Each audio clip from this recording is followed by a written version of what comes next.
Well, praise be Jesus Christ. Good morning. I hope everyone is doing well. I wanted to really do a video and just kind of talk off the cuff a little bit. Just some things that I'm wrestling with, working through, and just trying to be true to life. It's a double-edged sword. Doing videos because I don't want to do a bunch of scripted things, and at the same time, just doing more journal kind of videos and things. It's vulnerable. There's a lot of vulnerability that it's uncomfortable, to be honest with you. You're just sharing your life out to the ether, and you're just praying. I'm praying that it resonates. I'm praying that it's not only helps me, but perhaps it helps someone else. I do really do this more for my own personal therapy, my own catharsis. It's cheaper than hiring a therapist or taking medication, just to be honest. So if I can do talk therapy with myself, and you get to tag along and see it, but that's kind of why I do these things, to be honest, and really, I also wanted to say too that you're watching a middle-aged man who doesn't have it figured out, who's honest to God groping around in the dark, it seems, most of the time, just asking, like, what am I doing and where am I at? I honestly, this may sound funny, and I've mentioned it before, but that John Travolta meme of him in Pulp Fiction, of just kind of like not sure where he's going, and I feel that way. I mean, it feels like my internal struggle is just like, I'm not sure where I'm at or where the hell I'm going. It's just like, what am I doing here? And I feel like oftentimes I'm just groping in the dark, trying to look for a door, a light switch, trying to get understanding, get answers.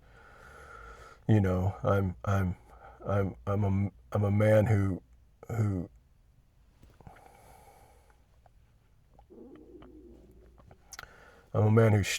struggling. I struggle. My whole life has been a struggle, and even in my adult, my stomach's growling. I don't know if you can hear it on that microphone. I'm groping around in the dark and I'm hungry. But life is not easy. Life has never been easy. It is a struggle. Obviously, there's been some beautiful, wonderful, great, joyful times, but there's just been a lot of trial and trouble and tribulation and trauma and a ton of other T words, whatever.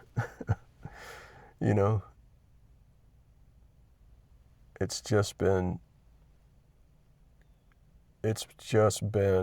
difficult, and it continues to be difficult. And I'm just a middle-aged man trying to figure it out, praying, trying to hold on to his faith, trying to walk with Christ in a life of faith, and a life of obedience, and just trying to, my prayer is, Lord, I believe, but help my unbelief. Just to be honest, I do believe, but man, I have a lot of unbelief, and there's just a lot of darkness. There's just a lot of struggle. In the lectionary reading that I'm using in the 2019 prayer book, we're finishing up Job in the next day or so, and I resonate with Job. I often think Job should be one of my patron saints, because I I can't tell you how many times I've read and reread and studied and looked at that book and just can identify so many things with Job. It's like I was talking to my wife about it last night, like just saying, I honest to God asked the same questions, like why was I even born? Why am I having to, if I'm going to have to deal with all this, it would just have been better if I'd have not seen the light of day. It feels that way,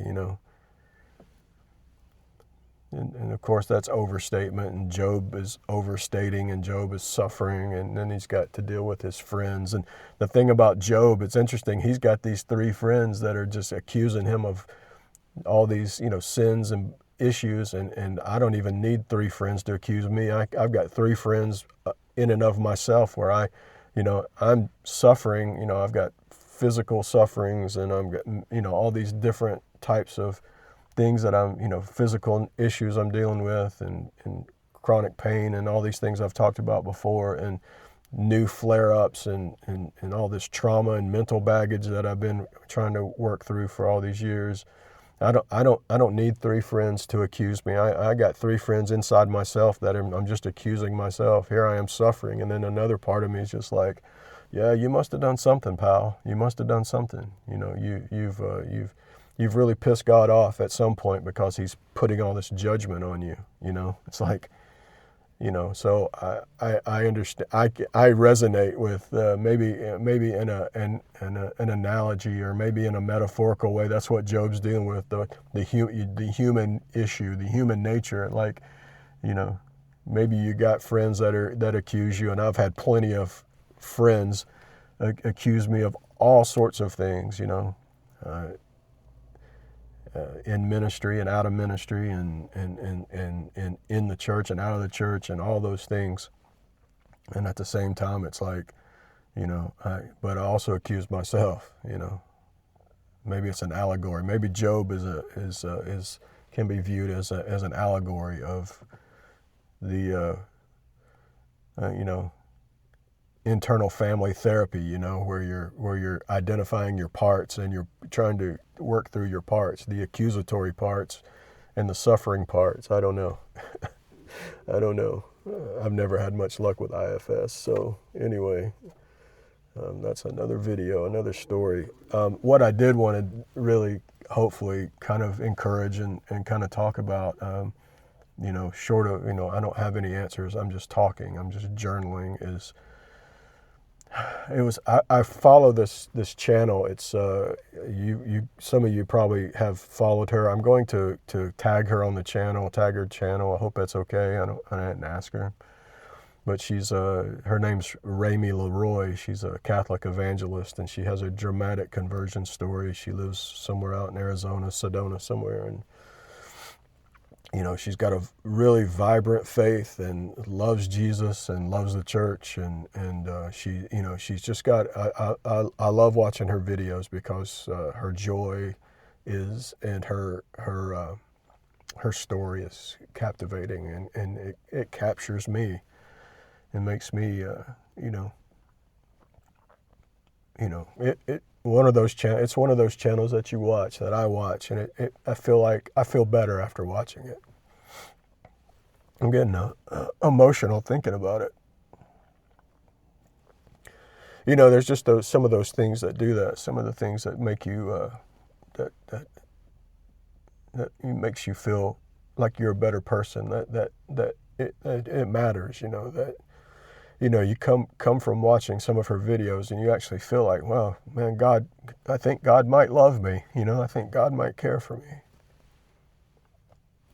Anyway, so I'll link all her stuff below. I highly encourage you watching her story. It's a great channel, and I'm appreciative of that. But I watched one where she's talking about a video. I think she was watching a Bishop Barron video or something, where he's talking about the questions that Jesus asked, and Jesus asked all these, you think about it and you read the Gospels, and Jesus asked a ton of questions, and when you stop and think about it, there's just a ton of questions in the Bible. Jesus teaches by asking questions. You've asked me these questions, well, I'm going to ask you one, and we'll sort it out, or whatever. And there, it's interesting. I've wrestled with these. There's several questions that I constantly think about, and she brought up these questions, talking about this in her video. And I was really, really in a dark place yesterday, struggling and trying to work through some of these new issues and that I'm dealing with, and trying to schedule doctors and all this, and feeling very much like the lady who spent all of her living on doctors, and none could heal her, and they actually made her worse. I kind of feel that way.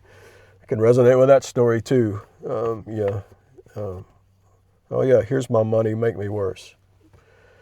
Been down that road. Anyway, that's another video for another time. But, thinking about what Ramey was saying, the questions and the questions that I wrestle with, and coupled with that, I'm sorry, I've got all this stuff in my mind. I started listening to an audio book, while I do my morning stretching and routine. In the book is by a guy named, I think, Charles DeGraat, and he's talking, and he brought up these questions. He's like, his book is prefaced on the questions that God asked Adam and Eve in the beginning, like, where are you at? What are you doing? Did you do these things? And he's reframing it in a beautiful way, where it's not an accusatory way. It's a help. And so here I am thinking about these questions, and then Ramey talks about these questions that God asked, that Christ asked, and then this new book I'm listening to, he's reframing these questions, and I'm just sitting there, on my little stretching mat. I've got this like a workout mat, and I stretch in the mornings and try to get my body warmed up and ready, and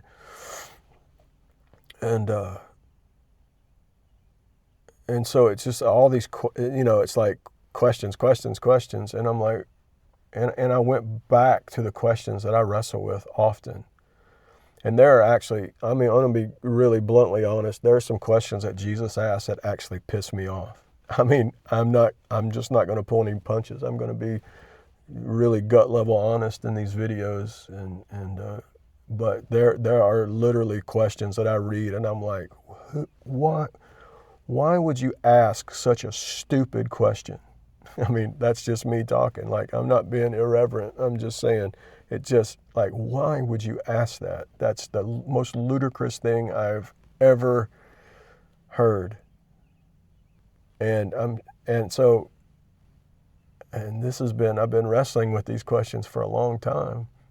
The questions that Jesus asked, and one of those questions is found in the book of Mark. I've got my scriptures here, my little New Testament. And I'm going to just look them up. I don't care about the time. Hopefully you'll take the time to watch all this. If not, that's fine. But Mark chapter 10, verse 51. So he's blind Bartimaeus, He's out sitting on the side of the road, and he's screaming, Son of David, have mercy. And the crowd's telling him to shut up, just shut up, leave Jesus alone, and he cries out more, and Jesus calls him and says, he says, they say, well, take heart, Jesus is calling for you, and he springs up, and in verse 51 it says, and Jesus says unto him, What do you want me to do for you? That's the question. The guy's blind. He's no doubt he's on the side of the road, blind, crying out. They're telling him to shut up. Jesus calls him. Somebody obviously has to guide him and lead him to Jesus, because the guy, Bartimaeus, is blind.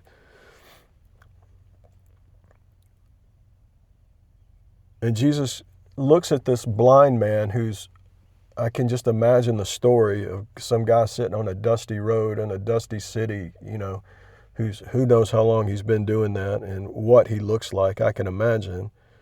And Jesus says to him, what do you want me to do for you?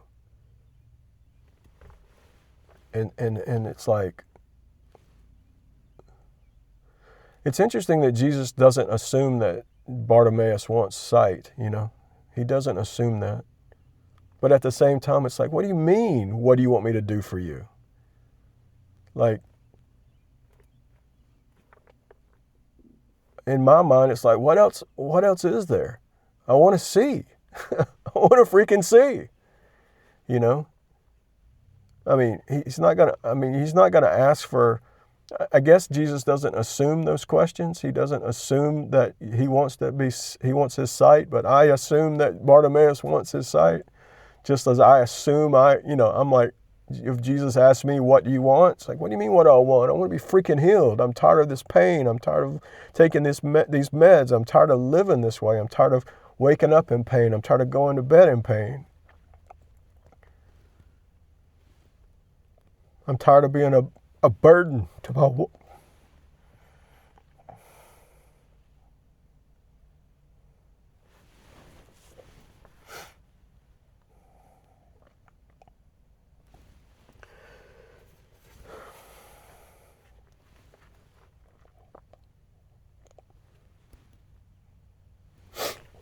I'm tired of being a burden to my wife and my friends, my family. What do you mean, what do you want me to do for you? I want you to freaking heal me.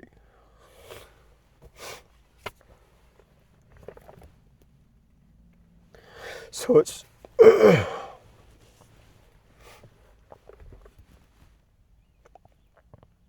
it's those questions that make me angry, that just twist me up, you know.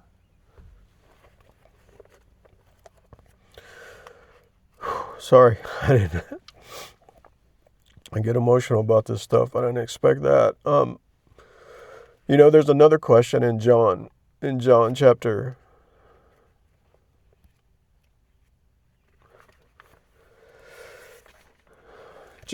5. It's another question that pisses me off, just to be honest. That I'm like, I don't understand this. So the pool of Bethesda, got a guy that's been there 38 years, trying to get to the water. When the angel stirs the water, somebody goes in, they allegedly get healed, you know. And Jesus says,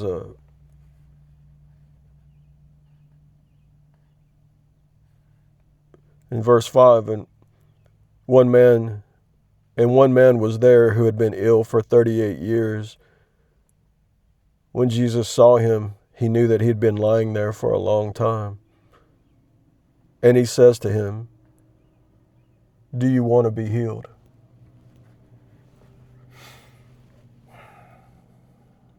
I've made a video about this early on in my channel, about this whole situation, about this pool of Bethesda, that Jesus is, this guy was laying here when Jesus was born.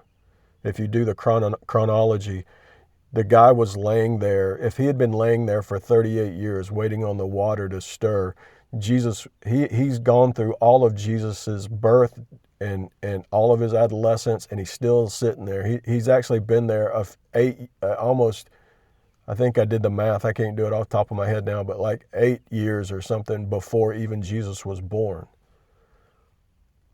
So he'd been through the birth of Christ. He's gone through this. Now he's in the ministry. How many times did Jesus actually walk by the pool of Bethesda through his 30, plus years, and that guy's still sitting there, and just one day he randomly walks up to the pool, and there's the guy. He knew that he had been there. He knew that he had been there. He knew this guy. And he's like, do you want to be healed? And that question makes me mad. It's like, what the hell kind of question is that? The guy's sitting there, laying by the pool, can't get any help. And he says that. He's like, and he says, sir, I have no man to put me in the pool when the water's troubled. I don't have any man. I don't have anybody. And maybe, again, maybe there's some allegory metaphor that we can search and look at that. And it's just like, Jesus is the man. Jesus is the man and maybe he's not going to take it for granted. Maybe the guy's comfortable in his victim state. Maybe he's playing the victim. Maybe he's been there for long enough. Then he's just hopeless and just don't care and just and has got this victim mindset. I don't know.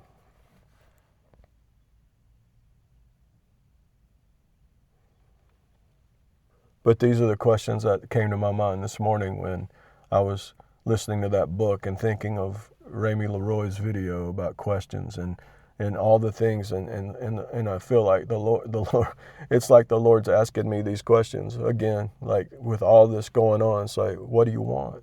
And I'm telling him what I want. And then, what do you want to be healed? And I'm like, what kind of stupid question is that? Yes, I want to be healed. And then, one of the questions in the book is like, and that I was listening to this morning, just in the introduction, is in Genesis 3:9 when it says, when when God is looking for Adam and Eve, and he paints it in such a beautiful way where it's not accusatory, it's not finger pointing, and it's not anger. It's like, where are you? Where are you at? Like, God is seeking us. God is looking for us. God wants our fellowship. God wants to be with us. And when it's messed up and broken and twisted like it often is, he's like, where are you at?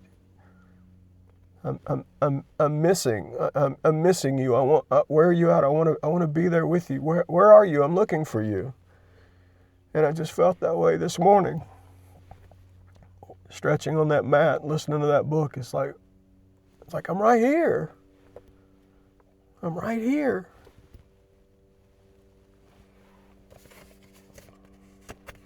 I'm right here, Lord. I'm right here. I'm right here with my fig leaves on. I'm right here. Yeah, I screwed up. Yes, I've got a lot of shame and a lot of trauma and a lot of things I'm dealing with. Yes, I've completely failed at ministry multiple times. Yes, I've been let go of multiple churches. Yes, I once the final time I'm just done, and it's like, yes, I'm struggling with those things. And yes, I want to follow Christ. And yes, I want to serve Christ. And yes, I just want to give my life to Christ. And I'm dealing with this broken body and broken mind and trauma and shame and anger and bitterness and relationship problems and unforgiveness. I got a video coming out on Sunday, by the way, about forgiveness and trying to work through those things. So I'm trying to hold these questions and listen to these questions and just say, Lord, I'm here. Teach me, show me, help me not to run away, because that's what I want to do. I just want to run and hide. I just want to run away.